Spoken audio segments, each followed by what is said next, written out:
بسم الله، توكلنا على الله. السلام عليكم البنات. هذه واحد الكيكه سهله مهله، ما فيهاش مقادير بزاف بحال الكيكات العاديه اللي كنستعملوا دائما.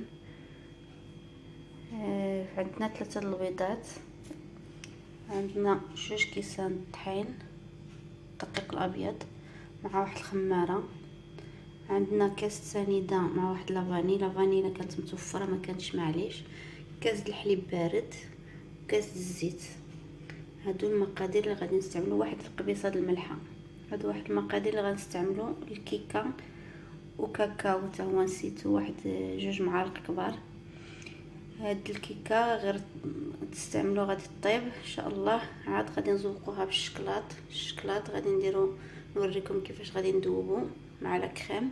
اللي ما عندوش لا كريم غادي نقول لكم واحد الطريقه تستعملوها سهله تذوبوا الشكلاط بها باش ديروه فوق الكيك ديالكم.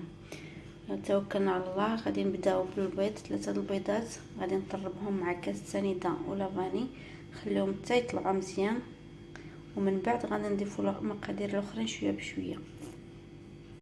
رجعنا معكم. هانتوما شوفوا بعد ما طربنا البيض وسنيده، خصكم تطربوهم مزيان حتى ترغوا لكم.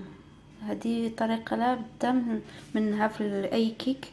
السنيده والبيض غامو يرجعوا هكذا خاترين هذا الرغوه. ومن بعد كنزيدوا، من بعد كنطرب الكهرباء. الا ما كانش عندكم بنات تقدروا تستعملوا غير مولينكس. حتى مولينكس راه فعاله اللي ما عندهمش الطراب الكهربائي ولا الطراب اليدوي كياخذ شويه الوقت. من بعد هانتوما كرجعت خاتره وتذوب الفوليوم ديالها. من بعد كنزيدوا كاس الزيت وكنكملوا غير بالطراب اليدوي.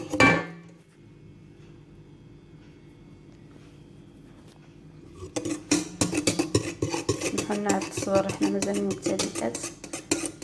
كاس الزيت خليت هذيك الشيء كاس الزيت. من بعد كتضيفوا الكاس الحليب البارد،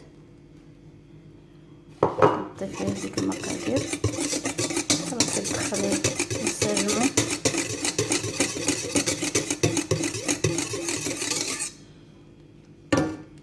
وموراها كنزيدو الدقيق ديالنا. كنبداو كاس شويه بشويش، كاس نخلطو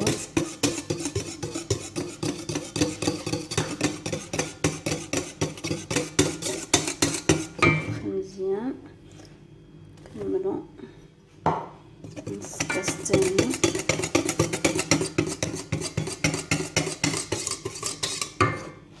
نضيفو الدقيق الاخر اللي بقى لنا، نص كاس الاخر.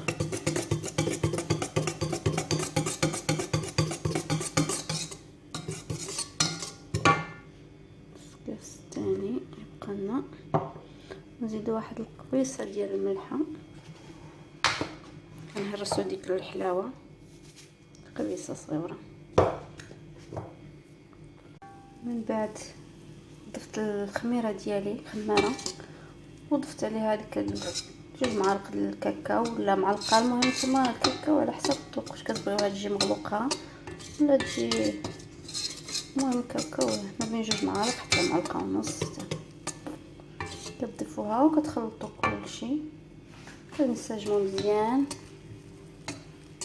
نتوما شفتوا كيف جا القوام ديالها، يعني سهله ما فيهاش مقادير بزاف وكتعجب الوليدات والكوتات رياضيه. كتاخذش منك حتى ما بين هذا الطياب وكلشي ساعه ساعه الا ربع. هي الناس كطيب كتاخذش حتى وقت بزاف. كتكونوا سخنتوا الفران ديالكم على المهم في الاول كتسخنوا الفران مزيان. ومن بعد انا كنطيبها. خاصها اي كيكه كيخصها طيب على خاطرها.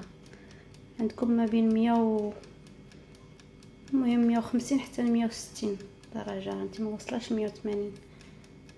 اللي عندهم فران عادي خلاص كينقص لها، كيخلي حراره متوسطه. هذا فران الضو كتسخن، كتطلقوا الفران سخن لكم مزيان. من بعد كديروا الكيكه ديالكم في اي لاطه عندكم. انا كتعجبني هذه الطويله، كتجي في تقطع زوينه. تخويها وتخليوها طيب على خاطرها، قلت لكم على درجه حراره مهيله. ومن بعد كتخرجوا الكاطو ديالكم تخليوه يبرد. من بعد غنوريكم طريقه التزيين ان شاء الله. من بعد كناخذوا الكريمه السائله ديالنا كنديروها كتغلى حتى كتغلى ونطفيو عليها. ومن بعد كنزيدوا عليها الشكلاط ديالنا اللي الشكلاط الكحل اللي عندكم متفر ولا الشكلاط شوكولا ولي. نديروها في ديك لاكريم اللي غلات وطفينا عليها وكتذوب لنا ديك الشكلاط كيذوب لنا في ديك لاكريم. ومن بعد كنزوق بها الكاطو ديالنا.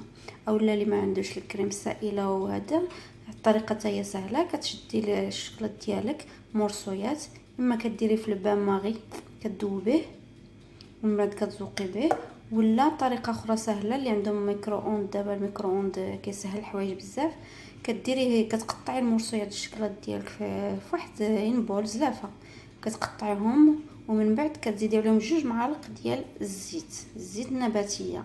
نعاودها هذه الطريقه زوينه باش كيذوب وكيجي كيبري ديك الشكلاط وفي نفس الوقت كيجي ناس كيذوب دغيا.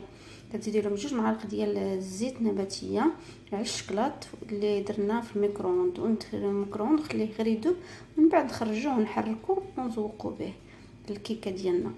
الكيكه كما كتشوفوا هي دي دخلات الفران نتسناوها. كما كتشوفوا البنات هي الكيكه قربت توجد طلعت.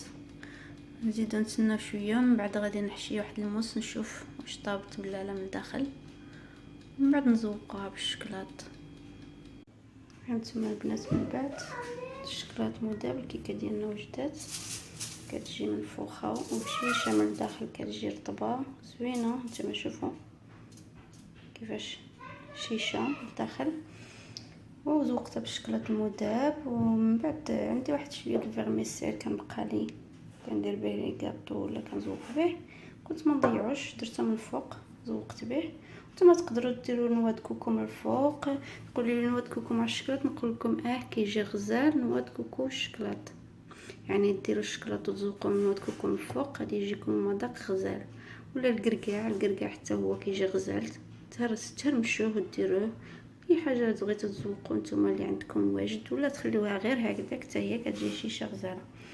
يلا بصحتكم وراحتكم نتلاقاو في وصفه اخرى ان شاء الله مع جيجي فلوغ. هذه هي الكيكه ديالنا من بعد ما بردات قطعناها. هانتوما كتشوفوا كيفاش الداخل ديالها شفتي هي رطبه كتذوب في الفم. سهله خفيفه اقتصاديه. نتمنى تعجبكم. الى الملتقى فيديو ان شاء الله اخر مع قناه جيجي فلوغ.